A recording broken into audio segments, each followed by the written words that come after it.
The National Disaster Risk Reduction and Management Council clarified that the Magat Dam is not the sole source of the flooding that sank Isabela and Cagayan provinces during the onslaught of Typhoon Ulysses.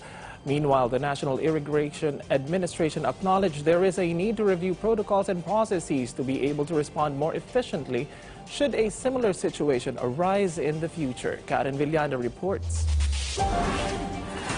The towns of Cagayan and Isabela looked like a huge lake after the onslaught of Typhoon Ulysses. Posts on the release of water in Magat Dam trended or went viral in social media. But according to the National Irrigation Administration, 2 days before the typhoon struck, residents were already advised to evacuate or seek higher ground. In a press briefing today, the National Disaster Risk Reduction and Management Council said those living near and around Magat Dam were provided ample time to prepare. And if Magat Dam will not release its water, the dam would likely break down or lead a spillover of excess water. In fact, the NDRRMC said the Magat Dam is just one of the several tributaries affecting the rise of Cagayan River. Magat Dam in the whole Cagayan River Basin only contributes 15% of all the water that's in the basin.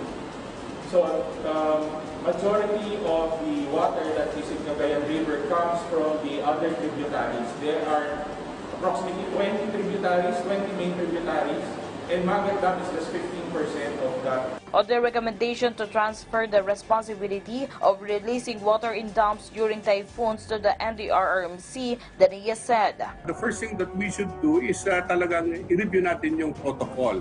Now, kung makita natin na mas maganda na i-transfer natin yung authority to release water from dams to NDRRMC, so be it. No problem po. Due to the consecutive typhoons that hit the country from Typhoon Quinta, Rolly, and Ulysses, the NDRRMC explained why they recommended a state of calamity declaration for the entire Luzon. From Typhoon Ulysses alone, more than 65,000 houses were destroyed in Calabarzon, Bulacan, Nueva Ecija, Pampanga, and Tarlac. One of the highest number for totally damaged houses was in Bulacan with more than 2,600. And it will allow our LGUs to use their funds, more funds for the effort of rehabilitation.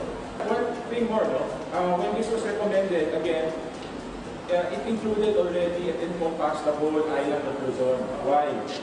Because during the meeting of the council, they determined that anyway, all the provinces in the island of Luzon were affected, although some are more affected than others. So with the state of calamity, those less affected, using their other funds, would be able to help those more affected.